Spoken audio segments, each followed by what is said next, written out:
everyone. Thank you for joining us and welcome to TYT Community. Here I am, your host, Rhiannon Aveneen, and here with me is my esteemed co-host, Jeff Waldorf. Yo. And also with us on our panel today, we have Piratefish, Brian, our Canadian panelist, and our libertarian or pseudo-libertarian panelist, Sean Fitzgerald. Hi. And today we are talking about the Steubenville rape case. We're going to be focusing on the verdict and particularly the fails of CNN and their brilliant newscasting in lamenting the poor lost lives of these convicted rapists. So I want to show you a clip first, and Jeff, roll the clip. I've never experienced anything like it, Candy. It was incredibly emotional, incredibly difficult even for an outsider like me to watch what happened as these two young men that had such promising futures, star football players, very good students, literally watched as they believed their life fell apart. One of the young men, Malik Richmond, when that sentence came down, he collapsed. He collapsed in the arms of his attorney, Walter Madison. He said to him, "My life is over. No one is going to want me now." Trent Mays will serve 2 years in a juvenile detention facility. Malik Richmond will serve 1 year on that one count that he was found guilty for. But I want to let our viewers listen, because for the first time in this entire trial, we have now heard from the two young men. Trent Mays stood up apologizing to the victim's family in court. After him, Malik Richmond. Listen. I would truly like to apologize to Elena, her family, my family, and the community. No picture should have been sent around, let alone even taken. That's all, sir. Thank you. Anything you'd like to say, Malik? I would like to apologize to you people. I had no intention to do anything like that. I'm sorry to put you guys through this. That's just not... I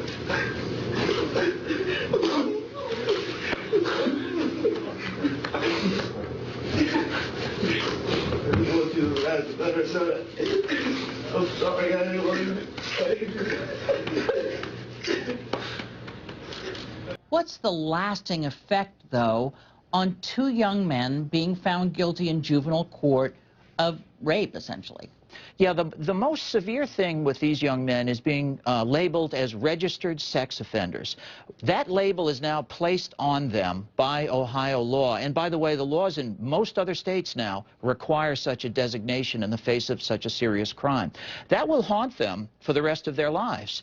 Employers, when looking up their background, will see that they're registered sex offenders. When they move into a new neighborhood and somebody goes on the internet where these things are posted, neighbors will know that they're a registered sex offender. It's really something that will have a lasting impact, much more of a lasting impact than going to a juvenile facility for 1 or 2 years. I felt for Malik there. You know, I have compassion for them. They're going to go through some tough times now. I'm not going to deny that, and I'm not going to say, oh, good for them, let them rot in hell. I have compassion. They're human beings, but what they did, they deserve to answer for. What they did was criminal. No, you know, I've heard arguments made. One of the arguments, they didn't have it here, but one of the arguments I saw being made was, you know, when these guys are 75, they're still going to have to be answering for this. And yeah, that's right, they are. What they did was something heinous. What they did was something very wrong. And people throughout life have a right to know that they have a mindset, a mentality that would allow them to do something like that. What about future spouses, future interactions with other people? They have a right to know what type of person they're dealing with who's willing to do something heinous like this. Well, and shame on CNN for sympathizing with these rapists and lamenting on the lives lost, as if to shame the victim, like how dare she get raped and ruin these poor young men's lives. And notice on this bar on the screen on the bottom it says 2 football stars convicted of rape. They're not football stars. They're in high school. They're football players. And it's not a tragedy. They're actually, it's a victory because they were actually convicted of their crime. They did something they were perfectly aware of when they were doing it. They did not feel sorry for it. They tweeted about it. They bragged about it, which is one of the reasons that they were caught. And now they're having to take responsibility for their actions. I don't have any sympathy for them. Now, one of the arguments being made, though, by one of the lawyers, how do you feel about this? Because they're saying, or Malik's lawyer is trying to claim that he wasn't old enough. His brain wasn't fully formed, and therefore he's not guilty of doing something criminal. What do you think about that? Well, teenagers' brains are not fully formed yet, that's true, but there's a difference between not having a completely formed brain and being completely brainless and unaware of what's right and wrong. Okay, well, yeah. They say that the argument that the brain isn't fully formed, and I believe it's the frontal lobe, and it's because, or I should say, that affects judgment, but that doesn't excuse it, okay? They should still have some idea that what's right and wrong. And in this case, it was, and they should also... It blatantly obvious that it was wrong. Yeah, the whole judgment call is in tweeting it out. But actually doing it, they should have known better. And that's the whole point. They should know to not rape. We shouldn't have sent out, because you notice Malik, when he said, I shouldn't have sent those pictures out. I shouldn't have took pictures at all. And I was you shouldn't have raped the girl. That wasn't Malik, and I was actually going to mention that because Malik actually sounded sincere in what he was saying. I think he actually showed honest remorse there for what he's done, which tells me that he's actually learned something out of this. I don't know if it was actually remorse for what he did, rather than it was remorse for what he is going to have to go through. He was crying after he was sentenced. I think so, but again, it's just his apology sounded somewhat sincere, that he realized that he did something wrong to someone else, that he hurt someone else through his actions. Again, I'm not trying to make a hero out of him, and we're sort of getting away from the topic about CNN and what they did, right. But it was that the first young man, the other guy, not Malik, when he stood up, basically all he said was, I know I shouldn't have sent those pictures. It didn't sound like he really understood the severity of what was going on at all. The first kid gave the worst apology I've ever heard on national TV of all time. But the point that Rhea wanted to make when she brought up the story was the way that CNN covered it, that they're like basically fawning over the guilty party here, the rapists. They're making the perpetrators the victims. Exactly, and instead of focusing on the girl who was the victim of the crime. Now, I totally agree with Rhiannon that they shouldn't have done that. But there is one thing that the only good point that they did point out there is the sex offender registry. I've always had a problem with the registry, and to me that's the only part that besides their sentences, which are in my opinion too short, that's the only other thing that I have issue with, and the only thing that I give CNN a little validity on. But the problem with the sex offender registry is not really this case. They deserve to be on the registry. That's right. The problem with the registry is sort of a different one when you're talking about people who are on the registry who shouldn't be on the registry. Yeah, when you're talking about an 18-year-old boy who has consensual sex with a 16-year-old girl and he ends up on the sex offender registry, that's not fair. These guys deserve to be on the sex offense registry, and people in their future deserve to know what they did. But the point I wanted to make is, if you get convicted of murder, there's no murderers registry. Like it's just for sex offenders, and I mean they are young, they are underage. If they would have murdered somebody and they would have gotten tried as children and they would have got up to their 21, their record would have been sealed after the fact. Like to me, it's not. It's just the sex offender registry is the only thing that I think is questionable in this situation. They're sentenced. They deserved it. They deserve more. That sounds more like an argument in favor of murder registry. That actually doesn't sound like a bad idea. But most convicted murderers aren't walking on the streets. A lot of them get put away for life. Yes. Not all of them. Which kind of defeats the purpose for a murder registry, but we're getting off the topic. Right. I want to get back onto basically CNN. I find it amazing that 2 female CNN hosts that are watching this can lament about the future of these 2 convicted rapists. I mean, that's what they are. Now, I noticed how Candy Crawley in that clip, she had said, essentially rape. Well, what is essentially? It was unwanted penetration. That's rape. It was repeated. Their sodomy was included. They pissed on her. They dragged her to multiple parties and let other people rape her and take pictures while they did it. Not only that, but some of the tweets about it, actually, one of the guys, the other guy, not Malik, but the other guy had tweeted out, some people just deserve to be peed on. And this is true. You can look it up. It's verified. You can find these tweets still online. And it's just amazing how the media, CNN, they can actually say, oh, these poor, these poor boys, their lives are going to be ruined. Yeah, because they ruined the life of another girl. That was one of the things too. If you listen to the judge's ruling when he brought down his verdict, he even says a lot of his decision, it's not based on the testimony of the girl or the testimony of the boys or any of that. He based much of his decision on the video evidence and the Twitter trail, which he said was blatantly there and could not be ignored. So right then and there, and just that leads to the whole other fact is how people haven't still caught on to the problems with putting dumb shit on social media is another issue.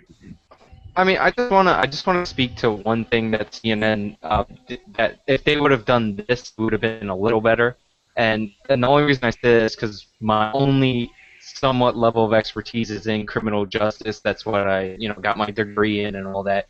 There are victims besides the girl who was raped in this case, and I would say the family of the rapist, because they're losing a family member and all that. If they would have focused on that more than the fact that these high school football stars and all that, like to me they focused on the perpetrators, and if they would have went to other victims besides the girl, it would have been somewhat better, but they really should have focused on the girl who was actually raped and actually photographed and had all these horrible things actually done to her. And secondarily, they could have went to the family members of the girl and the family members of the rapist.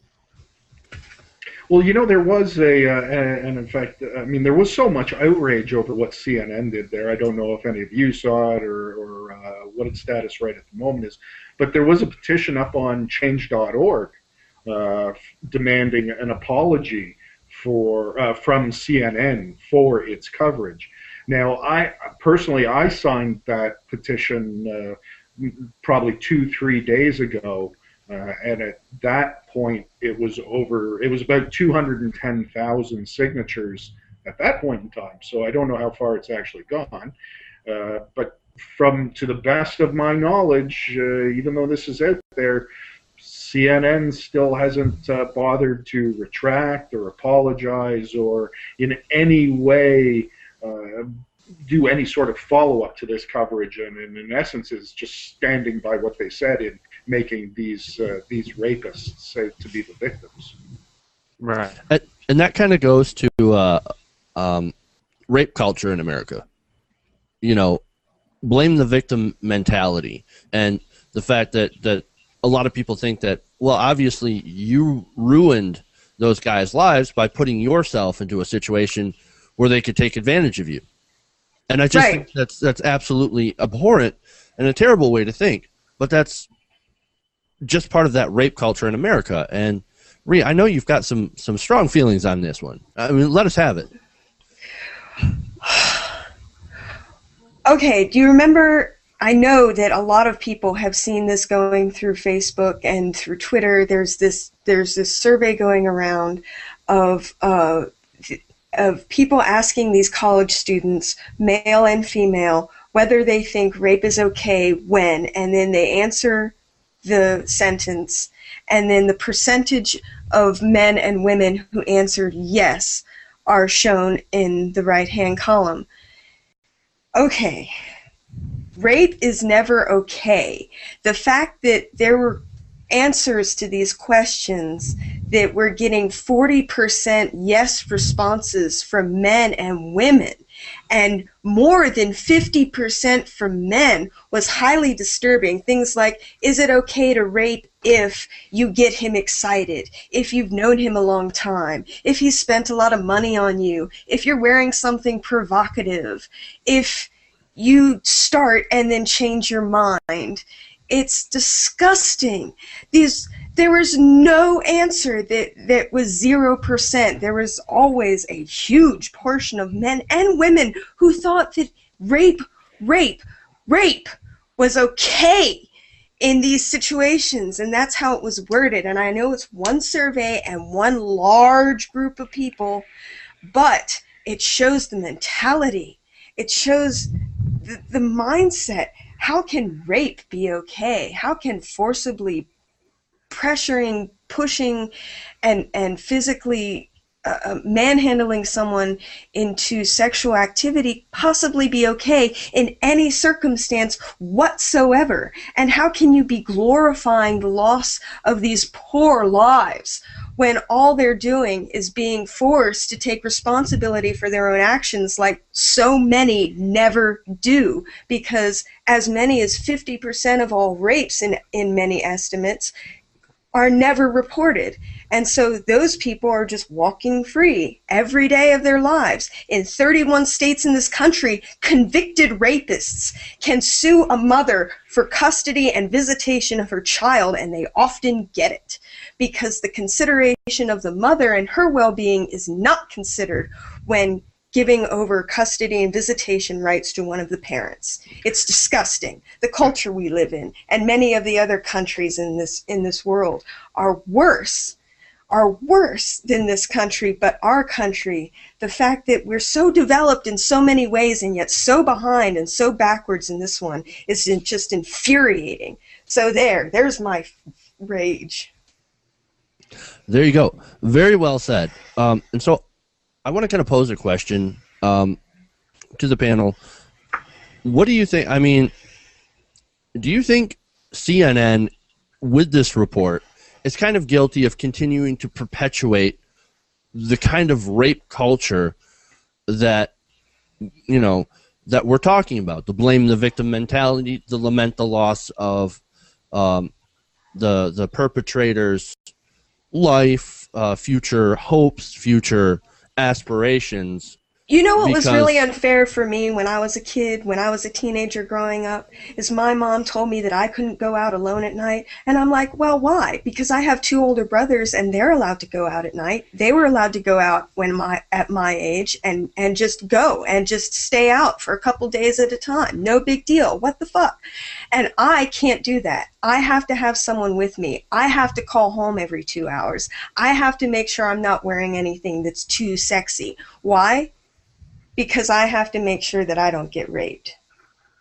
That's why feminists fight so hard in this country, because we want to be able to walk down the street in whatever we want to wear and not have to feel like we're asking for it. And I want to add to that, I'm married, and you know, tomorrow I'm going to get my wife some mace.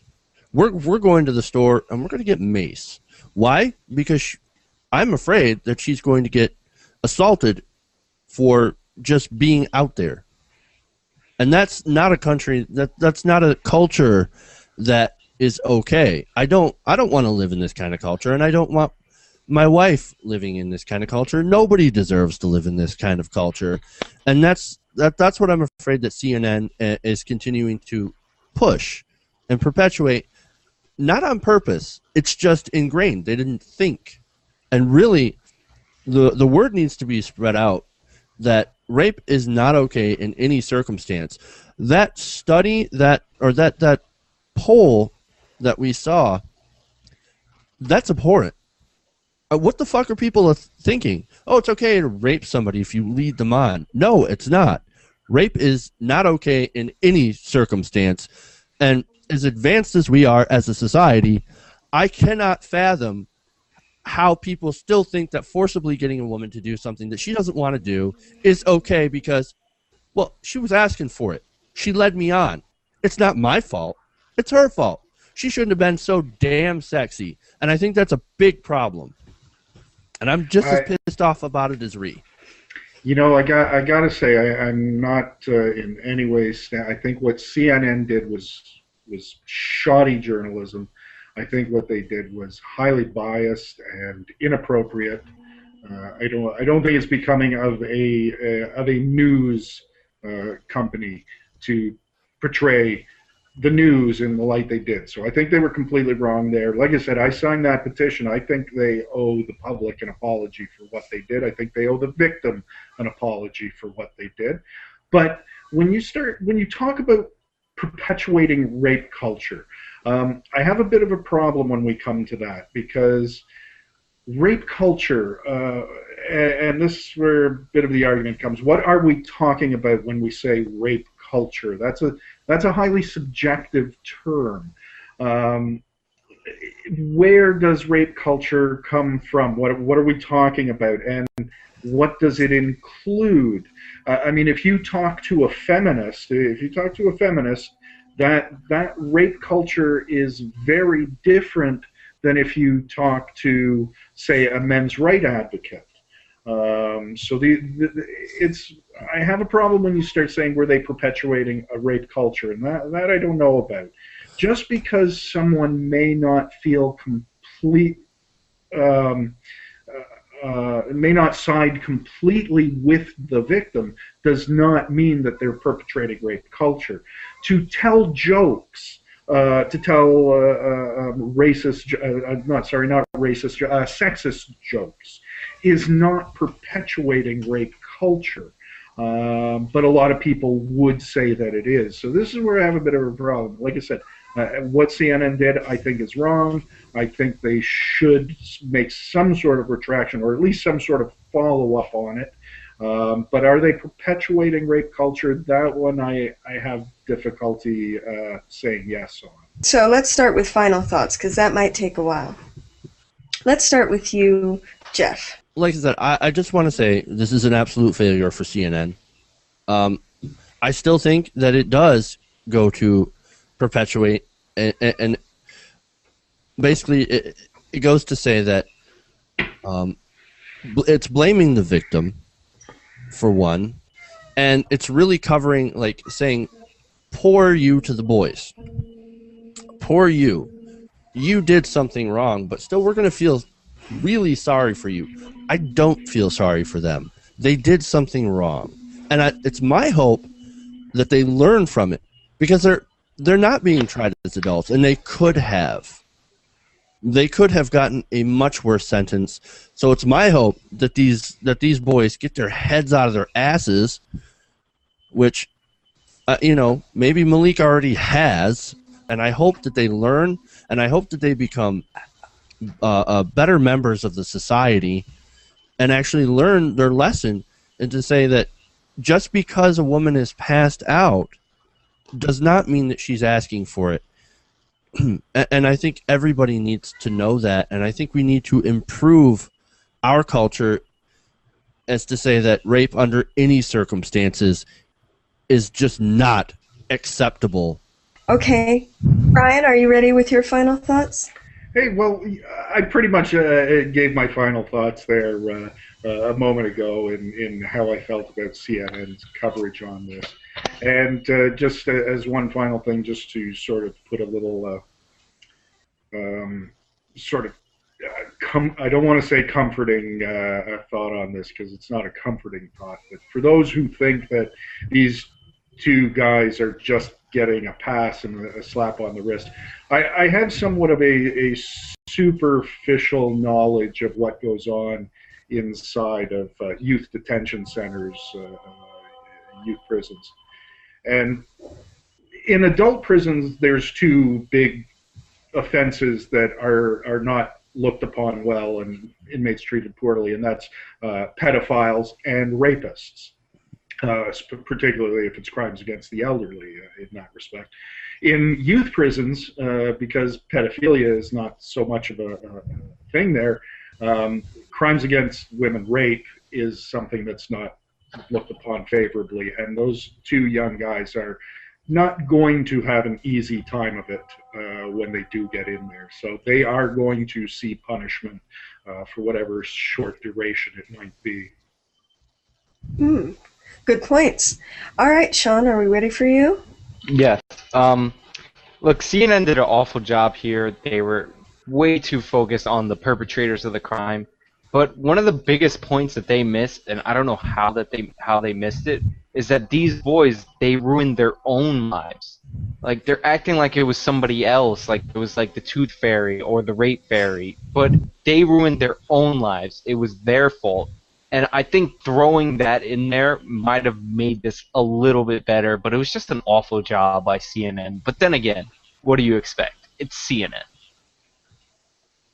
Excellent, I agree. I mean, exactly. These boys brought it on themselves with their own actions.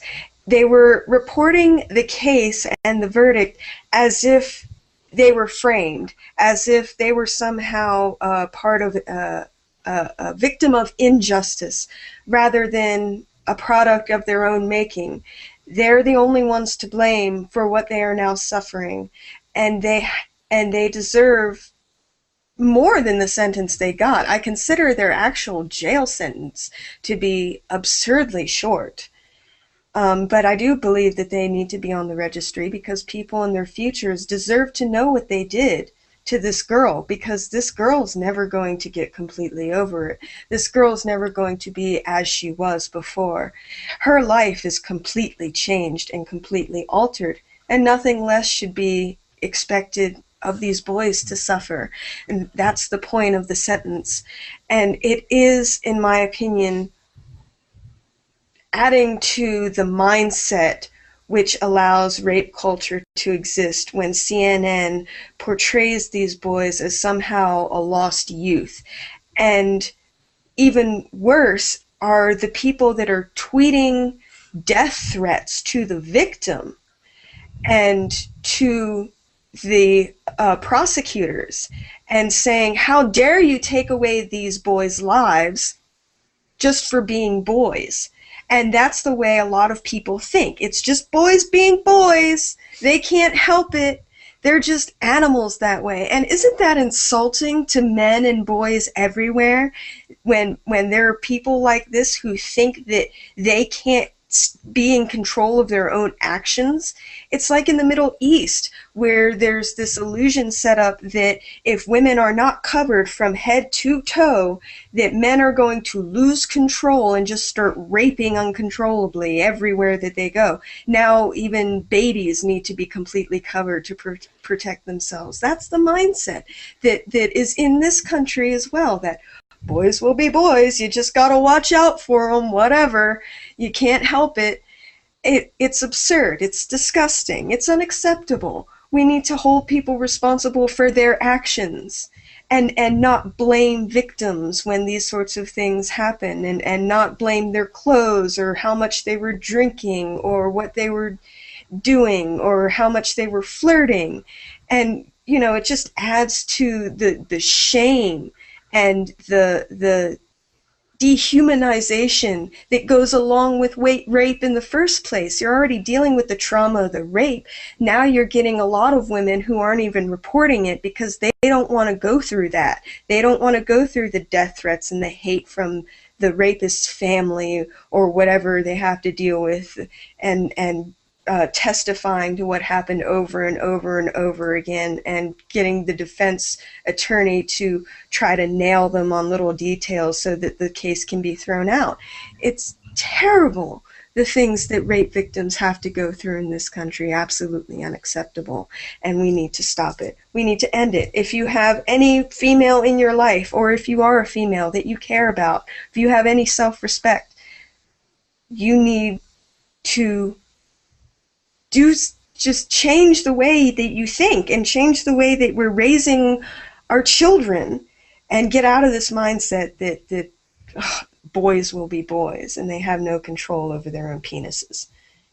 Thank you very much for joining us on this edition or this episode of TYT Community, and please join us again and make sure to track Sean Fitzgerald. Where can we find you?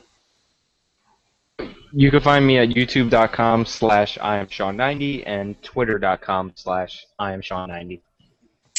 And Brian, where can we find you? I'm usually hiding, so it's tough finding me. But if you look on YouTube at Piratefish1, you can see some of the things I do. Wonderful. And of course, always follow and keep track of my very esteemed co-host Jeff Waldorf. Where can we find you?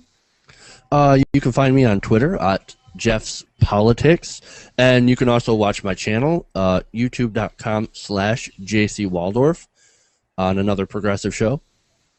And you can find me at my YouTube channel, The Lady Rhiannon, and you can also find me at Twitter at Lady Rhiannon824, Facebook.com/Lady Rhiannon824, and read my blog at LadyRhiannon824.blogspot.com. Thank you once again, and keep watching.